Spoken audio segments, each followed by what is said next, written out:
You're listening to the Daily Sales Tips podcast, and I'm your host, Scott Ingram. Today's tip comes from Alex Smith. Alex is an AE with Docebo. He's passionate about creating workplaces where people enjoy not only what they learn, but how they learn it. He also hosts the Stories of Selling Human podcast, where he shows how we all sell by being human, not despite it. Here he is. Football is life. No, wait, that is from Ted Lasso. Sales is life and life is sales. That really was the theme for me from this past year's Sales Success Summit. Hey, Sales Success community, this is Alex Smith. Wanted to jump on real quick and share some of my takeaways from this conference that we just went to. Before I get into my tips, let me quickly explain what I believe about sales and what I really saw validated from that event. Do you ever get asked by your spouse to turn the sales off? Like it's some light switch.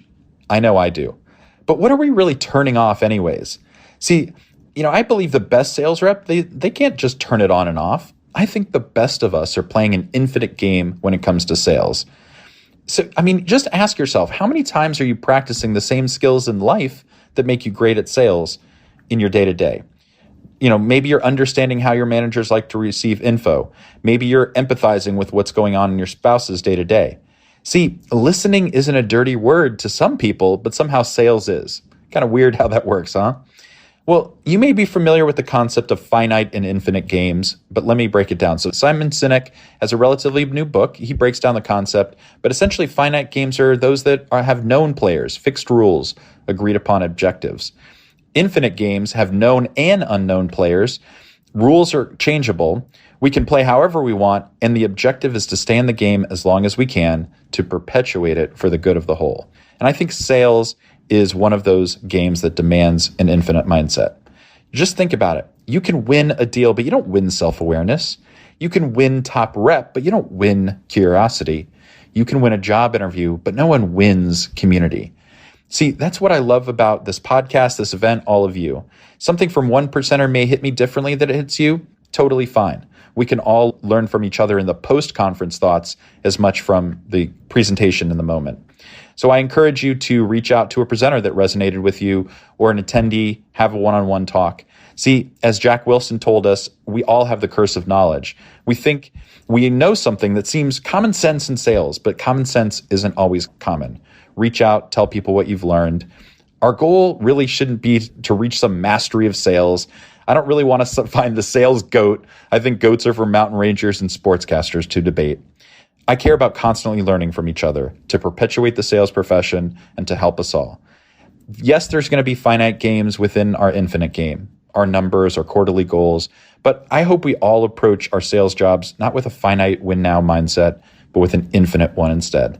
A mindset that allows us to constantly stay better in our lives and in our day-to-day lives. And as Ted Lasso likes to say, a great way to live life, be curious, non-judgmental. So I broke down a list of a few tips here. You can read my full LinkedIn post. It'll be linked in the notes, but let's get to it. Tip number 1, discovery isn't a stage, it's a lifestyle. Katie Jane Bailey kicked off the conference with this amazing quote. And as Ted Lasso would say, someone call 911 because I want to report a truth bomb. This quote means to me, become a person who trains in discovery always. Treat all your human interactions as a chance to learn discovery.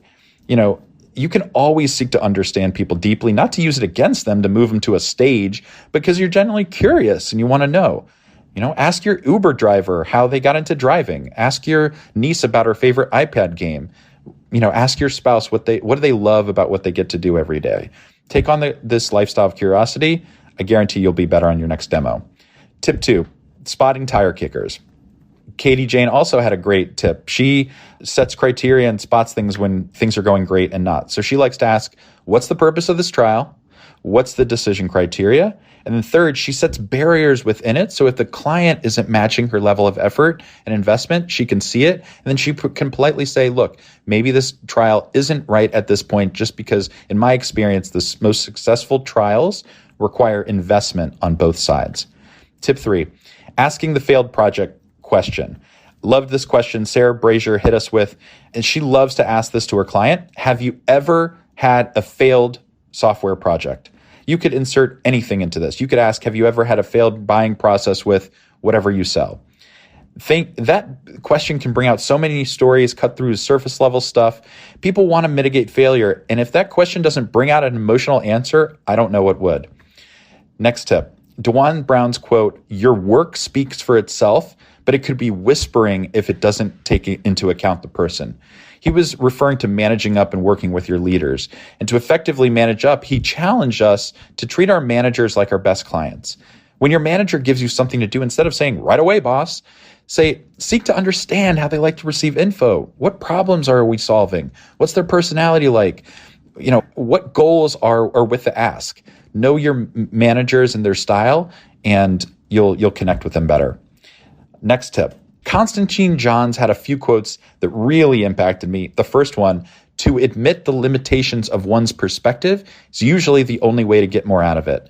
Second one, "Even if you're an expert at demos or discovery, admit your perspective is limiting. You only get to that next level when you acknowledge that."